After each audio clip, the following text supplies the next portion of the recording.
taxes on tips for service and hospitality workers.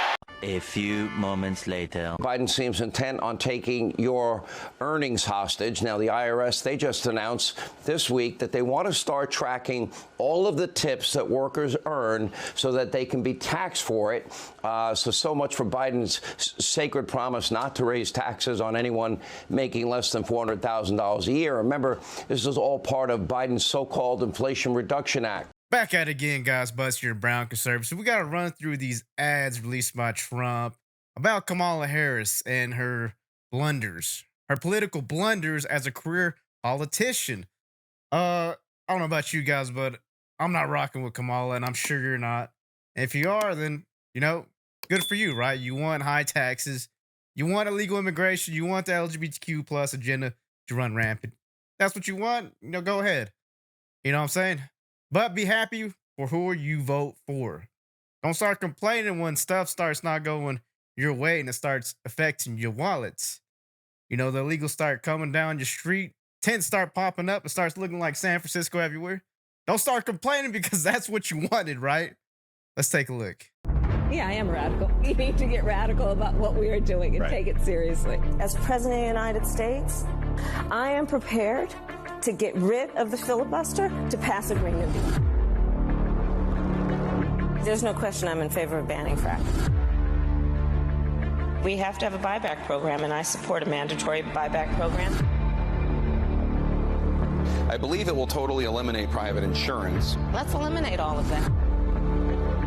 But would you support changing the dietary guidelines? Yes. You know, the food pyramid. What would people Yes. Yes. to reduce red meat specifically? Yes, I would. Raise your hand if your government plan would provide coverage for undocumented immigrants. Where do you stand on defund the police? This whole movement is about rightly saying we need to take a look at these budgets. Harris asserted that ICE is perceived as the modern-day Ku Klux Klan. Are you aware that there's a perception? I see no. Are you aware that there's a perception? That puts ICE in the same category as the KKK. Is that what you're asking me? I see no parallel. I'm not finished. I see none. And yeah, I am radical. We need to get radical about what we are doing. Like, that's almost scary, guys. Literally, that's so scary to see someone who's going to be the leader of the free world talk and say these kinds of things. When you go to these poorer communities, these black and brown communities, and of course there's whites there, you know what I'm saying? Being poor has no race, right? Although there is a stigma. We all know that. But when you go with this community and you ask the residents, like, hey guys, do you guys want more or less police? Usually they say they want more police. Why would you think that is? That's because the police help protect these blocks, these neighborhoods that need their help. You know what I mean? If you got something I want and I'm poor and you're rich, I'm going to rob you. If you're my neighbor and I see that you got that new car and I like it and I want to go ride, I'm going to go steal it from you, put you up at gunpoint. Hey, give me your wallet, give me your keys. What happens when there's more police? These stop happening or more frequently. You know what I'm saying? That's what these people want. And you got Kamala talking about, yeah, we're going to defund the police. You know what I'm saying? The borders are, 15,000 illegals coming across the border every day. Are we for that? Do we want that? Do we really want that? I don't think so. Seriously. And yes, stealing from Donald Trump seems like something that the Kamala Harris campaign has been doing recently. Here's something right here, which I find kind of hilarious because they don't have any good ideas. They literally have to go to Donald Trump's campaign and say, well, what are they doing? What works for them? And now it brings us to the tax your tips situation here, because Donald Trump did say a while back that he's going to stop the taxation of the waitresses' tips. And Kamala said, oh, that's a good idea. That's my original idea. No, Kamala, it's not. It ain't. And eliminate taxes on tips for service and hospitality workers. A few moments later. Biden seems intent on taking your earnings hostage. Now, the IRS, they just announced this week that they want to start tracking all of the tips that workers earn so that they can be taxed for it. So much for Biden's sacred promise not to raise taxes on anyone making less than $400,000 a year. Remember, this is all part of Biden's so-called Inflation Reduction Act. The yeas are 50, the nays are 50. The Senate being equally divided, the Vice President votes in the affirmative, and the bill, as amended, is passed. You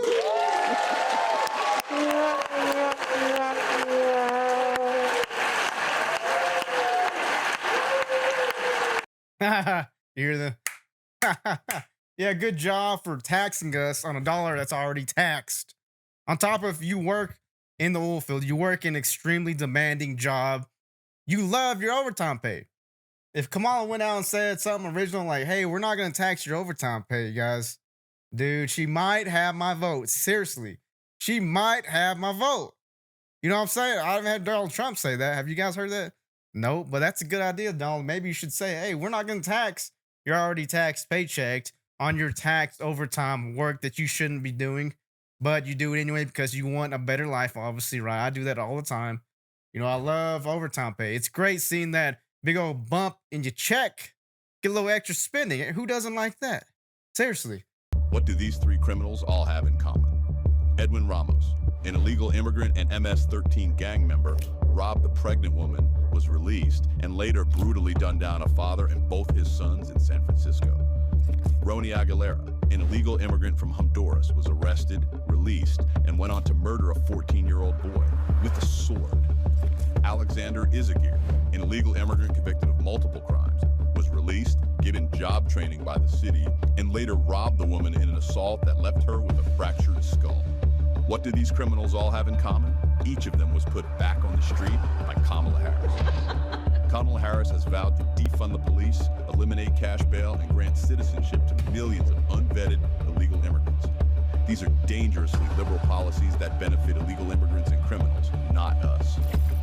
These are criminals for Kamala.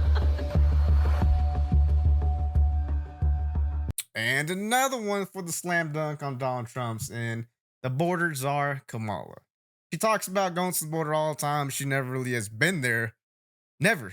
They want to talk about, the separating the families. Donald Trump did that. The bed situation. Obama actually enacted that for these beds, all these housing facilities at the border to put all these illegals there.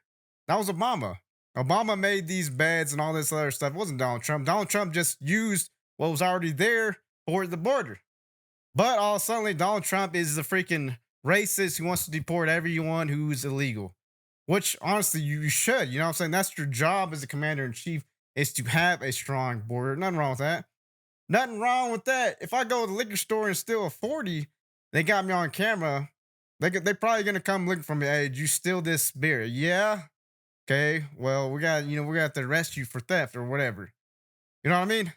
Unless you do that in, California, then you're good. And stealing's perfectly fine over there.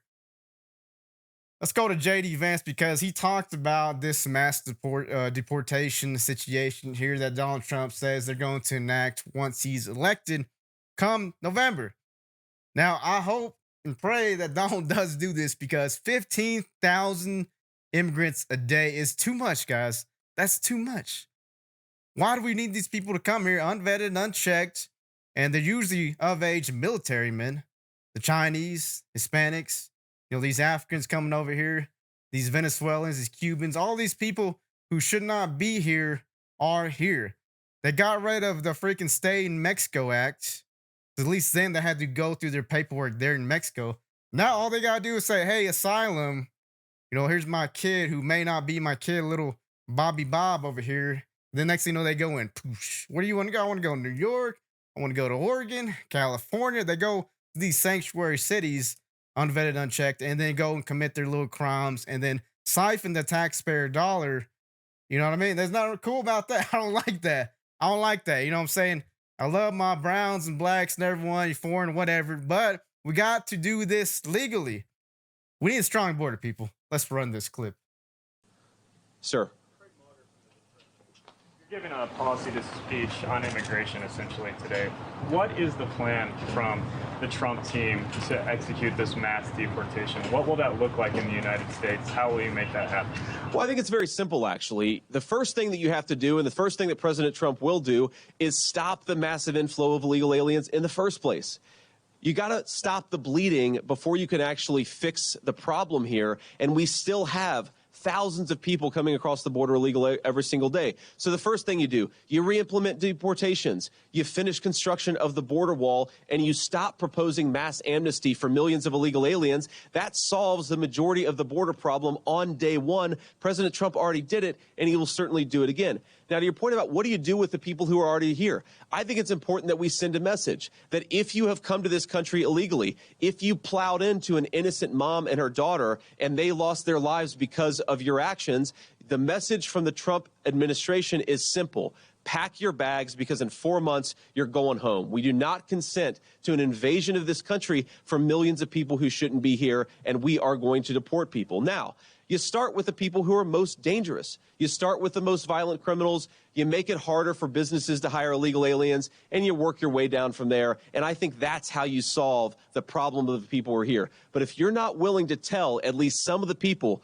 who are in this country illegally that you have to go back, then you don't have a real border policy. And unfortunately, that's what Kamala Harris has given this country. JD Vance isn't wrong there, folks. He's completely correct. If you have this lawlessness coming from the top, and they control the border, what do you think is going to happen? You're going to invite criminals across the border. Who doesn't want to come to America, folks? Would you rather live in a third world country or would you rather live here? Right? Home of the free, land of the brave, man. I don't want to go nowhere. I don't want to go to Mexico. I got family there. I love them. They come here all the time and they go back to Mexico. Nothing wrong with that, all right? But you got to do this the right way because what's going to happen if we continue not to do this the right way? We're going to have lawlessness. More people like Lincoln Riley's going to get her head bashed in Georgia over there at the university. You guys remember that? Freaking Joe Biden flubbed that up. He couldn't even say her name right. It was Lincoln Riley. What? You said it wrong. Get it right. These are the people that voted you in or not voted you in. They're expecting you to do a job you were hired for. If this was a business like Elon Musk said, you would be fired. You know what I'm saying? Fired and hopefully charged with some sort of crime like they've been doing to Donald Trump. Continuously. And I hope in November when Donald gets elected that he turns around and, hey guys, you remember the dossier report? Funded by you guys, Hillary Clinton, and we're going to throw you in jail probably, man. You know, Mueller report, millions of dollars wasted, years wasted, taxpayer dollars. We're going to throw someone in jail. So we need restitution. The American people need restitution for that. We cannot continue to fund these stupid Democrat plans and some Republicans because they do some dumb stuff too. They're all career politicians. You know what I'm saying? Joe Biden especially is the king of the career politicians. He had his last run in like the 80s or whatever. He was plagiarizing other people like JFK and the guy from UK. And now all of a sudden in 2020, he wins by a landslide. He failed already. He wasn't the top of his class in law school. He lied. Continuously lying and shifting and changing like a career chameleon. I don't want that. I don't want the career politician, guys. I'm sure you don't neither. You're smart, right? You ain't stupid. Anyway, guys, I'm Buzz Brown, conservative. Like, comment, subscribe. Peace.